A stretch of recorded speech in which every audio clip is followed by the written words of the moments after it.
তোমরা এটা দেখো, a little bird told me, a little bird told me, মানে আমরা এই ইডিয়মের মানে কি? এই ইডিয়মের মানে হচ্ছে, আমরা অবশ্যই গোপাল ভাঁড় কার্টুন সবাই দেখেছি, ছোটবেলার থেকে দেখি।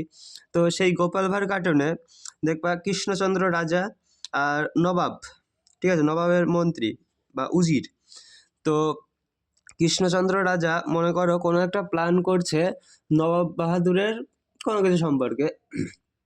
তো সেই ঘটনাটি মন্ত্রী নবাব বাহাদুরের কাছে গিয়ে বলে দিল যে আমাদের রাজা কৃষ্ণচন্দ্র এই প্ল্যান করছে আপনার সম্পর্কে, ভালো বা খারাপ।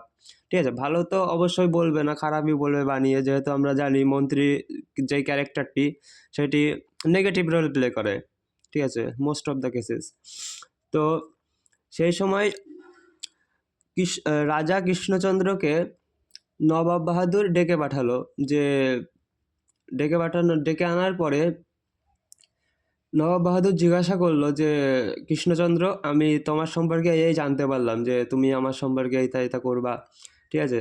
তখনটাই রাজা কৃষ্ণচন্দ্র বলবে, মহারাজ কে বলেছে এটা, বা নবাব কে বলেছে এটা, ঠিক আছে। তখন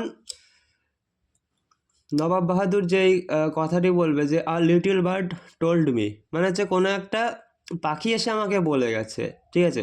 মানে এই লিটল বার্ড টোল্ড মির মাধ্যমে কোনো কিছু কারোর আইডেন্টিটি গোপন রাখা হয়, ঠিক আছে। মানে কে বলেছে সেটা আমি তোমাকে বলবো না, কিন্তু কেউ তো একজন আমাকে বলেছে, ঠিক আছে। আর তখন তো এমন টেলিগ্রাম বা ইনস্টাগ্রাম বা ফেসবুক হোয়াটসঅ্যাপ এসব ছিল না যে তার মাধ্যমে কথা হবে, তো সেখানে গিয়েই বলতে হতো। তো সেই